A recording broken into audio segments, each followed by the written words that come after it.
11월 16일 주님의 교회 말씀 묵상입니다. 고린도전서 13장 1절에서 7절 말씀. 내가 사람의 방언과 천사의 말을 할지라도 사랑이 없으면 소리나는 구리와 울리는 꽹과리가 되고, 내가 예언하는 능력이 있어 모든 비밀과 모든 지식을 알고 또 산을 옮길 만한 모든 믿음이 있을지라도 사랑이 없으면 내가 아무것도 아니요. 내가 내게 있는 모든 것으로 구제하고 또 내 몸을 불사르게 내줄지라도 사랑이 없으면 내게 아무 유익이 없느니라. 사랑은 오래 참고 사랑은 온유하며 시기하지 아니하며 사랑은 자랑하지 아니하며 교만하지 아니하며 무례히 행하지 아니하며 자기의 유익을 구하지 아니하며 성내지 아니하며 악한 것을 생각하지 아니하며 불의를 기뻐하지 아니하며 진리와 함께 기뻐하고 모든 것을 참으며 모든 것을 믿으며 모든 것을 바라며 모든 것을 견디느니라. 샬롬. 오늘도 말씀과 함께 동행하는 귀한 성도님들을 주님의 이름으로 축복하고 또 환영합니다.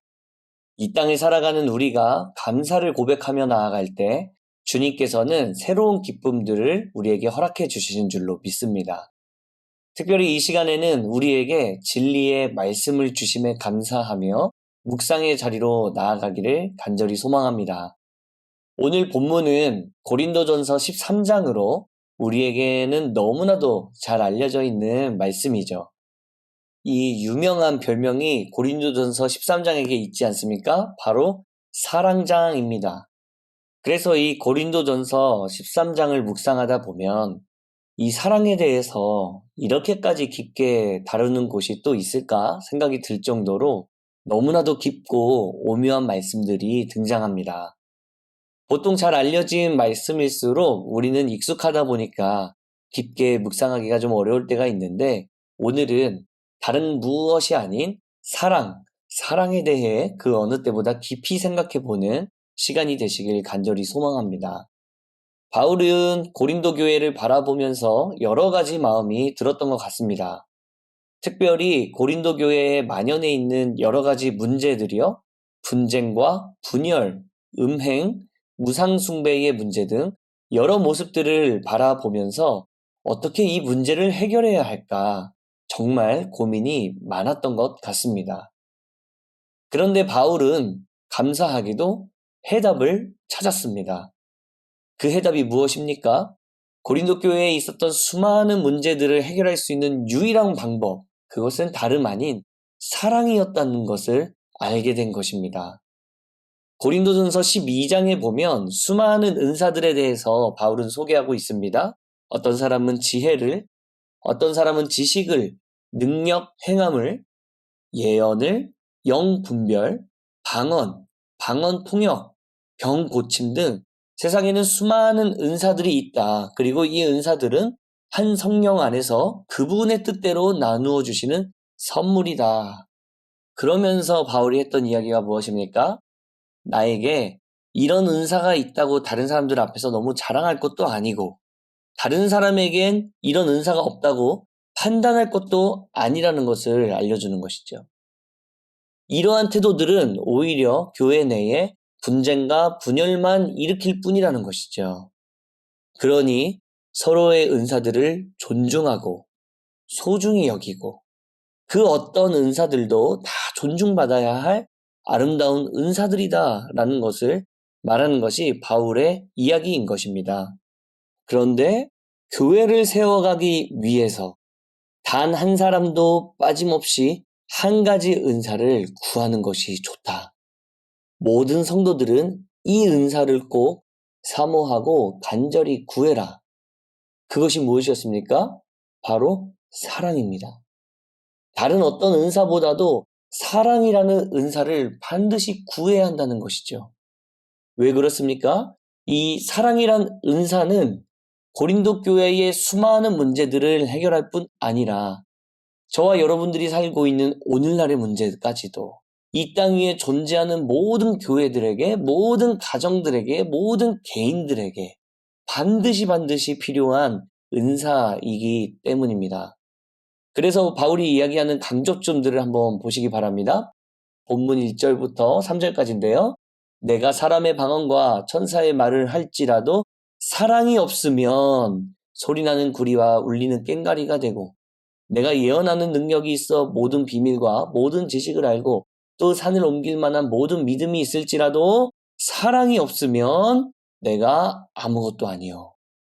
내가 내게 있는 모든 것으로 구제하고 또 내 몸을 불사르게 내줄지라도 사랑이 없으면 내게 아무 유익이 없느니라.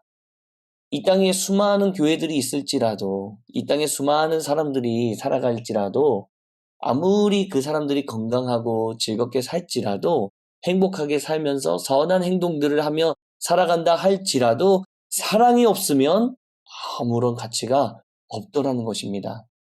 그러면서 바울이 말하는 사랑의 15가지 속성을 한번 들어보시기 바랍니다. 사랑은 도대체 무엇이길래 바울이 이렇게까지 강조하는 것입니까? 첫 번째로요, 4절부터입니다. 사랑은 오래 참고, 사랑은 온유하며, 시기하지 아니하며, 사랑은 자랑하지 아니하며, 교만하지 아니하며, 무례히 행하지 아니하며, 자기의 유익을 구하지 아니하며, 성내지 아니하며, 악한 것을 생각하지 아니하며, 불의를 기뻐하지 아니하며, 진리와 함께 기뻐하고, 모든 것을 참으며, 모든 것을 믿으며, 모든 것을 바라며, 모든 것을 견디느니라. 이것이 바울이 얘기하고 있는 사랑이 가지고 있는 힘, 사랑이 가지고 있는 능력, 사랑이 가지고 있는 놀라운 영적인 능력이라는 것입니다. 사랑이 없으면 인생의 그 어떤 선한 모습도 가치가 없다고 얘기할 정도로 너무나도 중요한 것이 사랑인데, 이 땅에 사랑만 있으면 그 어떤 곳이든 무엇이든지 부족할지라도 모든 것이 아름답게 변하더라. 마치 얼어붙어 있고 경직되어 있는 어떤 공동체 가운데에, 우리의 마음 가운데, 그런 가정 가운데 사랑이 있으면 따뜻한 햇살처럼 따뜻한 공간이 되더라는 것입니다. 사랑하는 성도 여러분, 저와 여러분들의 삶 가운데 이 사랑의 은사가 가득 넘치게 되기를 간절히 소망합니다. 주님은 우리에게 이 사랑이라는 놀라운 선물을 주셨습니다. 아프고 눈물이 나는 곳에, 사랑이 흘러갈 때 그곳에 회복이 일어납니다. 지치고 힘겨운 마음들이 가득 모여 있는 곳이더라도 사랑이 싹을 트기 시작하면 희망을 꿈꿀 수가 있는 것입니다. 깨어진 관계 가운데서도 바로 이 사랑이 움틀 때에, 사랑이 바로 생겨날 때에 놀라운 연합을 경험할 수 있더라는 것이죠. 이것이 하나님께서 우리에게 주신 사랑의 힘입니다. 사랑하는 성도 여러분, 저와 여러분들의 삶 가운데, 오늘 우리의 삶 가운데 회복이 필요한 곳이 있습니까? 혹시 오늘도 여전히 내 마음 가운데 얼어붙어 있고 경직되어져 있는 그런 마음들이 있으십니까? 여러분, 차갑고 어렵고 눈물 나고 가장 힘겨운 바로 그곳에 어떠한 햇살이 비춰줘야 할까요? 그것은 바로 사랑입니다. 그래서 사랑은 오늘 저와 여러분들을 살게 하는 놀라운 능력입니다. 그래서 사랑은 우리 기독교에서 절대로 빼놓을 수 없는 가장 아름다운 핵심 가치입니다. 그래서 사랑은 하나님께서 우리에게 주신 가장 아름다운 선물인 것입니다. 귀한 성도 여러분, 오늘은 우리 이 사랑에 대해서 포괄적인, 객관적인 이야기들을 나누었지만 한 가지 꼭 기억했으면 좋겠습니다. 우리는 사랑을 구해야 합니다. 우리의 살아가는 삶터에서, 우리의 가정 가운데 수많은 문제들과 아픔들이 존재할지라도 그곳에서 사랑이 움트고 있다면 그 문제에는 반드시 희망이 있는 것입니다. 기억하시기 바랍니다. 사랑만이 희망이며, 사랑만이 소망이며, 사랑만이 저와 우리 여러분들의 가정들을, 또 이 아름다운 사회들을 살릴 수 있는 가장 큰 힘이 된다는 것. 그래서 여러분, 바울은 이렇게 얘기했습니다. 세상에는 믿음, 소망, 사랑 이것이 평생 항상 있을 것인데 그 중에 제일은 무엇입니까? 바로 사랑이다. 우리가 함께 이 땅을 살아가면서 오늘 하루 살아가면서 우리 마음 가운데 주님께서 부어주신 이 십자가 사랑이 회복이 되고 그 사랑에 대한 감격이 회복이 되고 그래서 우리가 만나는 귀한 삶의 현장으로 우리의 사랑들이 흘러가게 되기를 간절히 소망합니다. 사랑만이 희망입니다. 우리 함께 기도하겠습니다. 주님, 요한일서 말씀에 보면 우리에게 너무나도 놀라운 가르침을 주셨습니다. 사랑이 참 중요하지만 사랑은 그 이상의 것, 사랑은 바로 그 이상의 의미들, 사랑은 바로 하나님 그 자체시라고. 하나님이 바로 사랑 그 자체시라는 것을 우리에게 알려주십니다. 오늘 우리의 마음 가운데 하나님으로 가득 차게 하여 주옵시고 그로 인하여서 우리 영혼 가운데 사랑이 흘러 넘치게 하여 주시옵소서. 구원받지 못할 만큼 부족하고 연약했던 우리를 주님께서 무조건적인 사랑으로 사랑해 주신 것 같이 우리를 이 땅을 살아가면서 많은 이들에게 무조건적인 사랑을 흘려줄 수 있는 그리스도인 될 수 있도록 인도하여 주옵소서. 사랑이신 사랑 그 자체이신 예수 그리스도의 이름으로 기도드립니다. 아멘. 오늘 우리에게 주신 말씀을 붙들고 또 하나님께서 허락하신 사랑하는 우리 가정을 위하여서 함께 기도하며 나아가도록 하겠습니다.